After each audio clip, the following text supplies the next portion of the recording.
Hello and welcome. I am Cyril Stober. Now, it's no longer news that the world is witnessing what has been described as a financial meltdown. To underscore what's happening in the global economic circles, the United Nations set up a commission of experts on the financial crisis. And our own Professor Chukwuma Soludo, Governor of the Central Bank of Nigeria, is a member of that committee. Now, the committee has just ended a meeting, and we thought we could raise questions about how the global financial crisis affects Nigeria. And so, on today's program, we have invited the Governor of the Central Bank of Nigeria, Professor Chukwuma Soludo, who, as we said, is a member of the UN Commission of Experts on the Global Financial Crisis, to join us. Professor Soludo, thanks for joining us on NTA. Thank you. Now, let's begin. What exactly is this global financial crisis? How has it affected Nigeria? And is it true that at the start of it all, when it was widely reported, you were quoted as saying that the Nigerian economy is insulated from it? Thank you very much, Cyril. Maybe I'll start with the latter one, the last one, about what I said or didn't say. I have come to learn there are many things you read in the media attributed to you, but what do you say? But I will come back in concrete terms to respond to that. More substantively, the global economy is experiencing an unprecedented crisis. The world has never seen a thing like this. Even the Great Depression of 1929 to 33 pales in comparison with what the world is going through today. And this is principally because the world economy has become a lot much more interconnected. There is globalization. The financial markets are interconnected. Trade is at unprecedented high levels. And therefore, what affects any systemically important economy in the world reverberates around the world.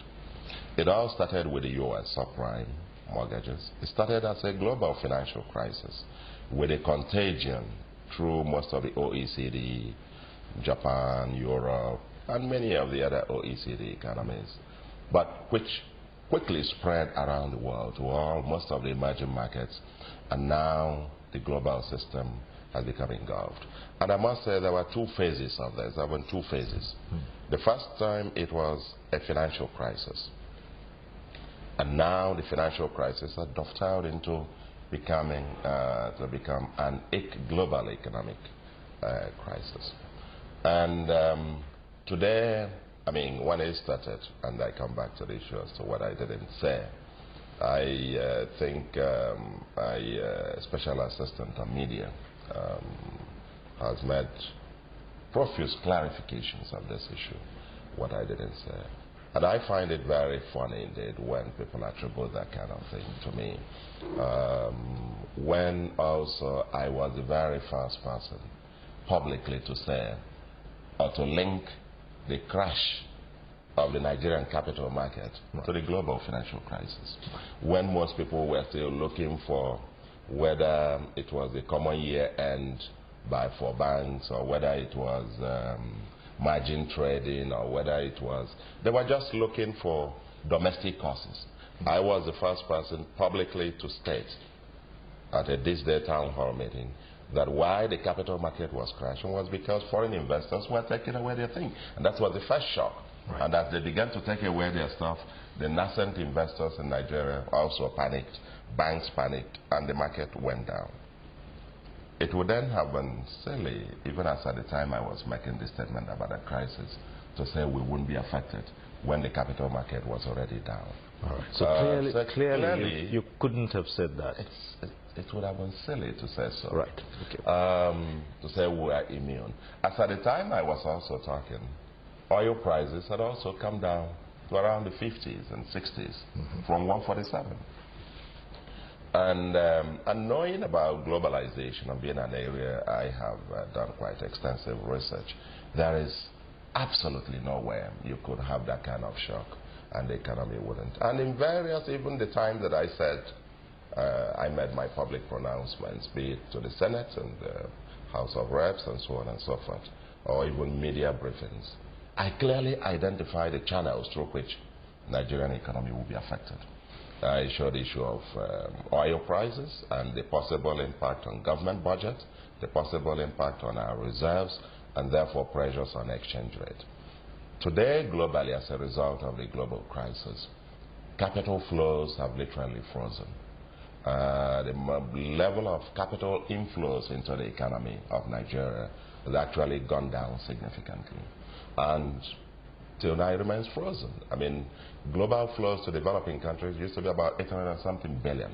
It's now down maybe 100 or thereabout billion in the world. So capital flows is one. Trade is another. Right. And commodity prices have collapsed, including oil prices.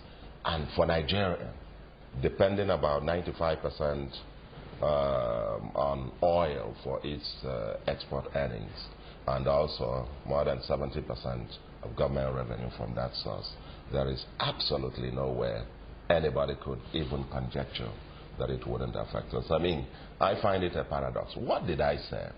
The question asked at that time of the global financial crisis was whether our banks were safe, right? Whether our banks, because banks were collapsing all over. And I was being invited to answer questions as to whether our banks would survive through their days, whether our foreign reserves were safe or not, and so on and so forth. And I clearly said then that because of the consolidation program that we had done, that is what the rest of the world today is doing. The rest of the world today is consolidating. And that we had done ours a few years before. In fact, many people were calling us and wondering whether we foresaw the crisis and consolidated our banks before the world woke up to it. So I gave assurances that given the robust nature of the capital base of our banks, that our banking sector will be able to withstand much of the shock. And that, in fact, our banking system, because of its robustness, strong capitalization, will help to shield Nigeria from the full weight. Because it could be a lot much worse as at the time. I also assured that our foreign reserves were safe. Do you still hold that view that the banking system in Nigeria can withstand or is withstanding the shocks brought about by the economic crisis now? I would say I said so then, and I still say so now. When I said that many people predicted by October last year there wouldn't be more than 10 banks standing. Some say there will be 2. Some say there's all manner of predictions of Armageddon about our banking system.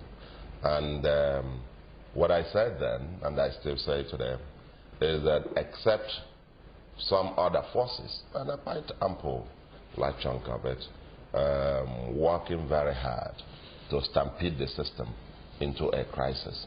Except that that happens, we at the central bank and the government are ready to take whatever measures are necessary to make our banks remain safe, remain robust, remain liquid enough to weather through this. Because the banking system is what will help us to weather through the crisis. Yeah, but Mr. Governor,